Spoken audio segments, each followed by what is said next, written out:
Arkadaşlar bugün size güzel bir çorba tarifim var. Hem malzemeyi tanıtıyoruz hem de çorbamızı yapmaya başlıyoruz. İşimizi önce yeşil mercimeği yıkayarak başlayacağız. 1 su bardağı yeşil mercimeğimiz var. Şöyle üzerini bir suyla dolduralım. Yeşil mercimekler suyun içinde beklerken bu arada biz de malzemeleri doğrayacağız. Havuçları çok ince doğramayacağız. Şöyle bir tanesini göstereyim. Biraz yemeğimizin içinde görünsün. Doğradığım malzemelerin içerisinde evinizde olmayan varsa katmak zorunda değilsiniz. Elinizde hangi malzeme varsa onları kullanabilirsiniz. Havuçlarla soğanları beraber kavuracağım. Onun için birbirine katıyorum. İçine 2 diş de sarımsak doğruyoruz. Bunlar ocağa girecek ilk malzemeler. Hemen biberlerimizi de şöyle dolma ayıtlar gibi içine doğru bastıracağız. İçindeki çekirdeği çıkartacağız. Görüyor musunuz arkadaşlar? Biberlerimizin içine ayıtladım. Elimden geldiği kadar malzemeleri heçetlemeye çalışıyorum. Ortalama 1 haftadır bu biberler dolapta bekliyordu. Ya bunu niye söylüyorum? Elinizde kırmızı biber yoksa katmak zorunda değilsiniz. Elinizde hangi malzeme varsa onu kullanabilirsiniz.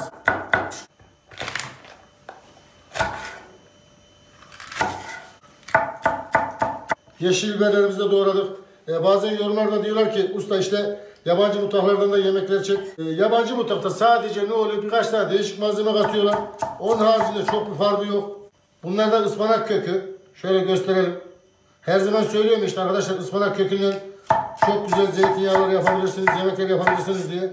Bugün çorbamızda ne yaptım? Evde bulunan ıspanakların kökünü kestim. Onları değerlendireceğim. Yani bizim mutfağımızda, bizim damak tadımıza daha çok ne hitap ediyorsa o malzemeleri katmaya çalışıyorum. Sadece 1-2 tane ufak malzeme değiştiriyorum yemeklerde. Burada da bir tane domatesimiz var. Hemen şöyle bir yapalım. Bu domatesleri rendeleyeceğiz.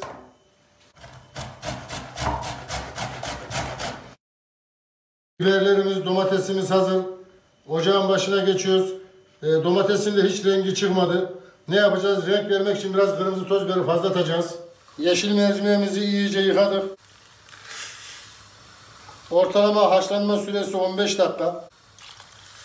1 su bardağı yeşil mercimeğe 2 su bardağı su kattım. Kapağını kapatıyorum. Şöyle hafiften de ılık bırakıyorum. Kaynadığı zaman taşmasın diye. Yeşil mercimeğimiz 15 dakika içerisinde haşlanırken şimdi biz yemeğimizin sosunu yapacağız. Tenceremizin altını yaktık. İçine yarım fincan sıvı yağ ilave ediyoruz. Elinizde hangi yağ varsa onu kullanabilirsiniz. Yalnız zeytinyağına, tereyağına çok dikkat edin. Yağı yakmayın. Yağımızın ısınmasını bekliyoruz.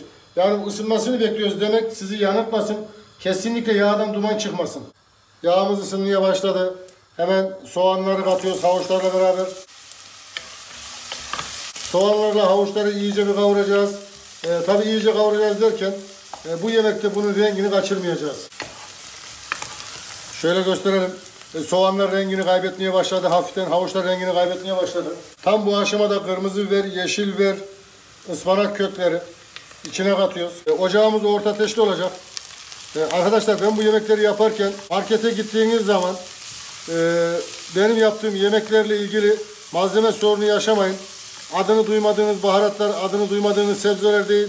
Günlük hayatta marketlerde bulabileceğiniz sebzeleri, baharatları kullanmaya çalışıyorum. Şimdi bunu da güzelce bir kavuracağız.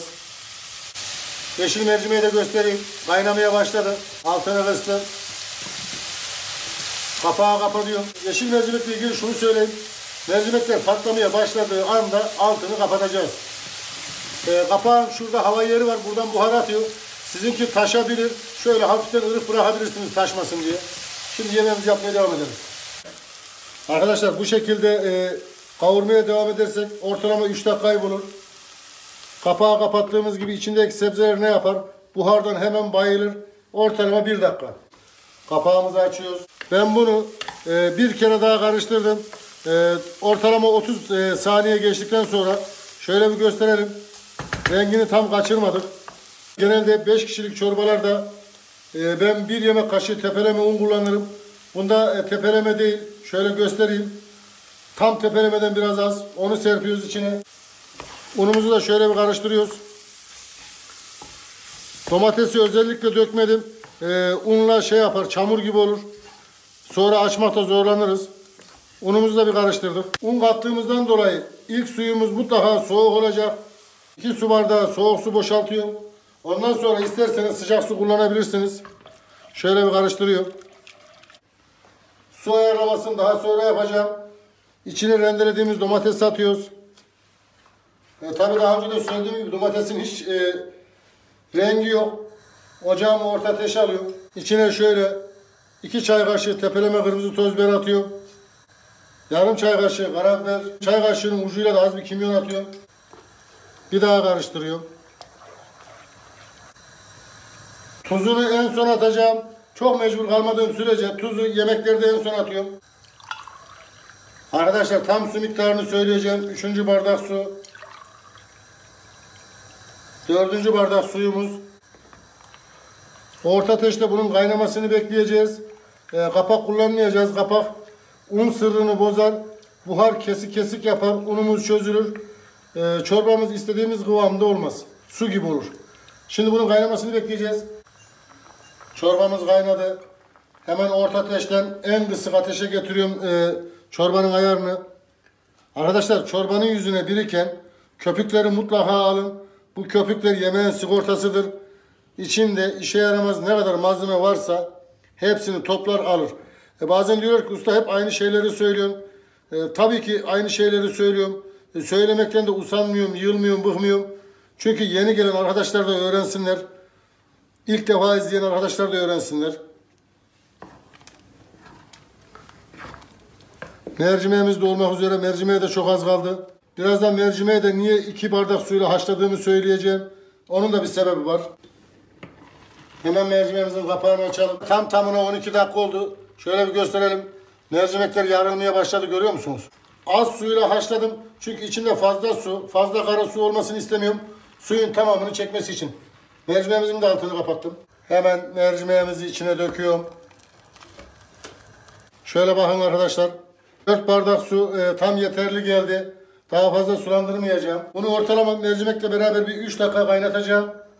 O da niye? Sosla mercimek, yemek birbirine alışsın diye bu aşamada tuzunu atıyorum. Tuzunu mutlaka kontrollü atın. Ben 2 çay kaşığı attım.